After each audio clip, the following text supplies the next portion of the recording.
అండి అందరికీ welcome back to our channel. So ఈరోజు మా ఇంట్లో స్పెషల్ అయితే కంది పొడి చేసుకుంటున్నాము. సో దీనికి కావాల్సినవి అయితే ఎండుమిర్చి, కందిపప్పు, శనగపప్పు, ఇది మూంగ్ దాల్, పెసరపప్పు, జీలకర్ర, ఇంగువ. అంతే. కొంచెం మందం కడాయి తీసుకోండి. మందం కడాయి తీసుకుంటే ఏంటంటే కొంచెం స్లోగా వేయించుకోవాలి. కందిపప్పు అన్నది చేది వాయిస్ రాదు, స్లోగా వేయించుకోవాలి. ఇవి హైలో పెట్టుకొని వేయించుకోకూడదు, కొంచెం స్లోగా పెట్టుకొని వేయించుకోవాలి. అందుకే కొంచెం మందం కడాయి. సో ఇప్పుడు వచ్చేసి కందిపప్పు వేస్తాను. 1 కప్పు కందిపప్పు ఇవ్వండి. ఇది స్లోగా చాలా ఒక 5-10 నిమిషాలు వరకు వేయడానికి దూరగా వేయించుకోవాలి. ఒక మినిమం ఒక 5 మినిట్స్ అన్న వేయించుకోవాలి సిమ్లోనే. ఎందుకంటే పప్పులన్నీ పచ్చివాసన ఉంటాయి కదా అందుకు. సో ఇది మొత్తం వేయాక చూపిస్తాను. కందిపప్పు ఇదిగోండి సిమ్లో వేయించుకోండి. ఇంత సిమ్ ఇదండి వేగాక చూపిస్తాను. సో ఇదండి వేగిపోయాయి. ఇప్పుడు ఒక దాంట్లో తీసుకుందామండి.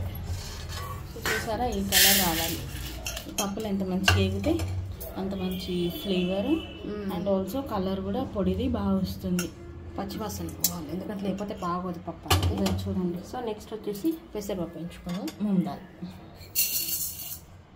కొంచెమే 2 స్పూన్లే. మనకి కందిపప్పు ఇవి కాబట్టి కందిపప్పు ఎక్కువ వేసుకుంటాము. మిగిలినవన్నీ కొంచెం తక్కువ వేసుకుంటాం. ఇది కూడా సేమ్ స్లోలో పెట్టుకొని వేయించుకోవాలి. మొత్తం వేయించుకున్నాక చూపిస్తాం. సో ఇదండి పెసరపప్పు కూడా అయిపోయింది. ఇప్పుడు శనగపప్పు వేసుకుంటున్నాను. ఇది కూడా సేమ్ కొంచెం లైటెస్ట్ గోల్డ్ కలర్ రావాలి. అండ్ శనగపప్పు ఈ రెండింటికన్నా తక్కువ క్వాంటిటీ అనమాట. అంతే. మెయిన్ ఇంగ్రీడియంట్ ఏంది కందిపప్పు కాబట్టి అది ఎక్కువ ఉండాలి.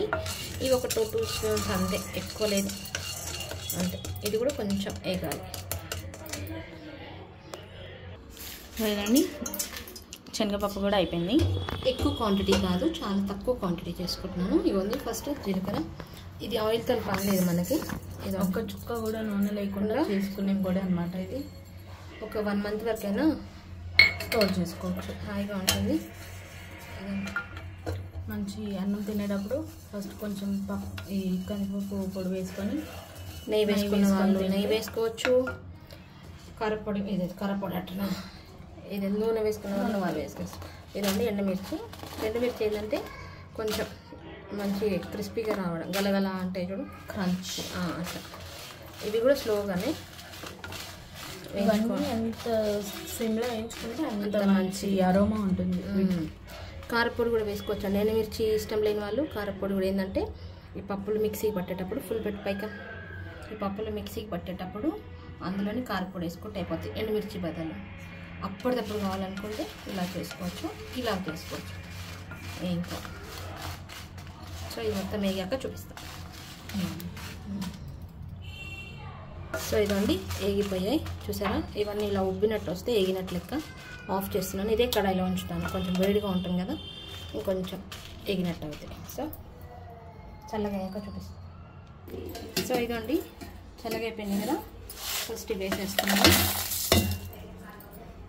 ఫస్ట్ ఇవి మిక్సీ పడదాం, కొంచెం సాల్ట్ వేసి. సో ఇదండి ఫస్ట్ ఎండుమిర్చి పట్టుకున్నాను.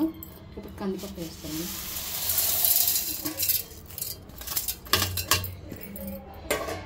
ఇందులోనే కొంచెం ఇంగువ, సాల్ట్ అస్సలు వేయలేదు నేను, తర్వాత చూసేసుకున్నాం. కొంచెం బరకగా పట్టాలి.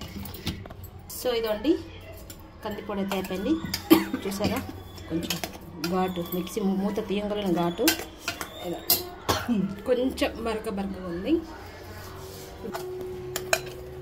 సో ఇదండి మంచి టేస్టీ కందిపొడి అయితే రెడీ అయిపోయింది. మీరు చాలా సింపుల్, ఒకసారి ట్రై చేయండి. ఒకసారి కొంచెం చేసి పెట్టుకుంటే 1 మంత్ వరకు వస్తుంది. తినేటప్పుడు కొంచెం నెయ్యి వేసుకొని తినండి, బాగుంటుంది టేస్ట్. సో ఇది సో మన తెలుగు వాళ్ళు అంటేనే పొడి పచ్చళ్ళు కాబట్టి మేమైతే ఈసారి పొడి చేసి చూపించామన్నమాట. నేను తెలంగాణ, మా ఆయన ఆంధ్ర కాబట్టి కంపల్సరీ పొళ్ళు ఉండాలి, పచ్చళ్ళు ఉండాలి. థ్యాంక్ యూ చెప్పేసి ఒక కట్టలో వేసి. సో ఇదండి, మీ అందరికీ వీడియో నచ్చింది అనుకుంటా. నచ్చితే మా ఛానల్ లైక్ చేయండి, షేర్ చేయండి అండ్ ఆల్సో సబ్స్క్రైబ్ చేసుకోండి. అండ్ మీరు కూడా ఒకసారి ట్రై చేయండి ఈ కందిపొడిని. ఎండుమిర్చి వేసుకొని చేసుకునే వాళ్ళు ఉంటారు, లేదు పచ్చి కారపొడి వేసుకొని చేసుకునే వాళ్ళు కూడా ఉంటారు. కాబట్టి మీకు ఎలా నచ్చితే అలా 2 టైప్స్ ట్రై చేసుకోండి, బాగుంటుంది. సో తినేటప్పుడు ఏంటంటే కొంచెం నెయ్యి వేసుకొని తినండి. Okay, thank you. Please like and subscribe.